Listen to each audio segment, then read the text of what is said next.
अज़ीज़ान मोहतरम, मैं आपको याद दिलाता चलूँ, जुनैद बगदादी आज रईसुल कौम है, सैयदुत ताइफ़ा हैं।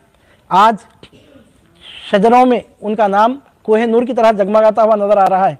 अख्ताब व आरिफीन उनके नाम के शजरे पढ़कर रब्बुल आलमीन की बारगाह में वसीला बनाकर दुआएं मांग रहे हैं। आपको मालूम है कि जुनैद बगदादी को ये जो मनसब अता हुआ आले रसूल की इज़्ज़त और तौक़ीर और उनकी हुर्मत की वजह से अता हुआ, और वो ख़ानदान अहले बैत के इतने बड़े वफ़ादार हैं।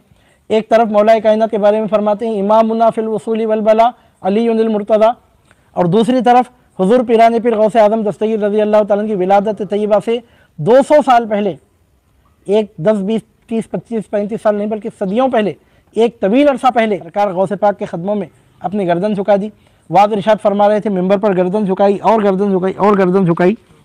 जब वाज़ बर्खास्त हुआ तो मुरीदीन ने पूछा, मुतवस्सिलीन ने पूछा, तलबा ने पूछा कि हुजूर सरकार क्या वजह थी कि गर्दन मुबारक को आपने दौरान वाज़ गर्दन शरीफ झुका दी, गर्दन को झुका दिया, वजह क्या है?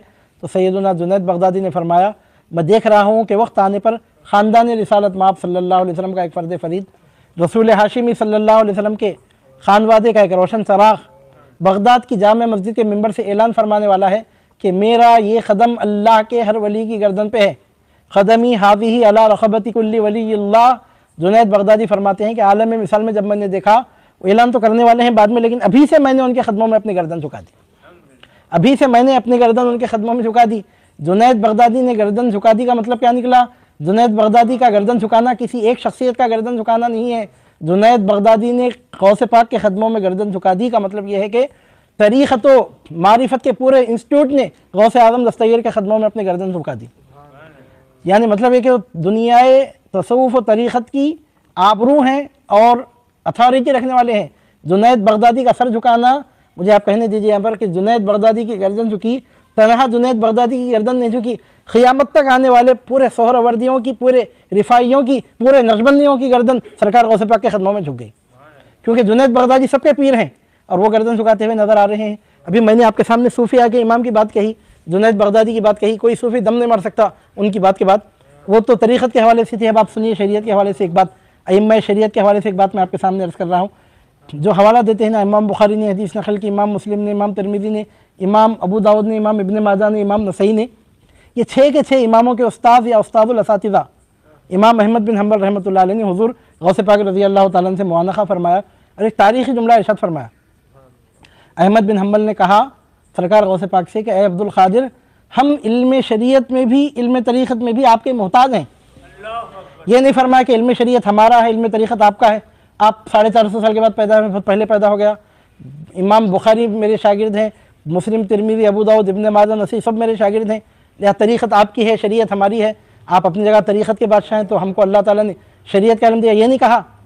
हालांकि दुनिया कहती है कि इमाम अहमद बिन हम्बल रहमतुल्लाह अलैह के मुख़ल्लिद हैं हुज़ूर गौसे पाक रज़ी अल्लाह ताला, हम्बली हैं।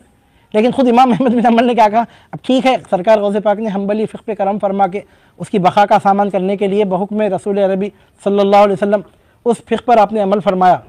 फ़िक़्ह हम्बली की अहमियत अपनी जगह है, इमाम अहमद बिन हम्बल का मुक़ाम पहाड़ से ज़्यादा ऊँचा अपनी जगह साबित है, लेकिन सरकार गौसे पाक रज़ी अल्लाह तआला अन्हु की जो बात है वो बात तो आपके साथ ही है। इमाम अहमद बिन हम्बल क्या फरमाते हैं कि अब्दुल क़ादिर, इल्म शरीयत और इल्म तरीक़त में हम आपके मोहताज हैं। तो पूरे शागिर्दों के उस्ताद इल्म शरीयत में मोहताज है, तो आप अंदाज़ा लगाइए। इस वास्ते सरकार गौसे पाक रज़ी अल्लाह तआला अन्हु का लक़ब हुआ शैख़ुल उम्मतिल मुहम्मदिय्या। बड़े बड़े इम्मा के उस्ताद, उस्तादों के उस्ताद हुज़ूर गौसे पाक रज़ी अल्लाह तआला अन्हु से फरमाते हैं कि इल्म शरीयत में भी हम आपके मोहताज हैं, इल्म तरीक़त में भी हम आपके मोहताज हैं। जुनैद बगदादी के उस क़ौल को, अहमद बिन हम्बल के इस क़ौल को अगर एक जगह जमा कर लिया जाए तो फिर ये बात साबित हो जाती है कि शैख़ुल उम्मतिल मुहम्मदिय्या, दुनिया विलायत में अगर किसी का लक़ब हो सकता है सिवाय सरकार गौसे पाक के, आपके बाद क़यामत तक और किसी का लक़ब नहीं हो सकता। इस वास्ते आपका लक़ब हुआ, आप सिर्फ शैख़ुत तरीक़तिल क़ादिरिया नहीं हैं, बल्कि आप शैख़ुल उम्मतिल मुहम्मदिय्या हैं, आप इमाम अहले सुन्नती वल जमाआ हैं।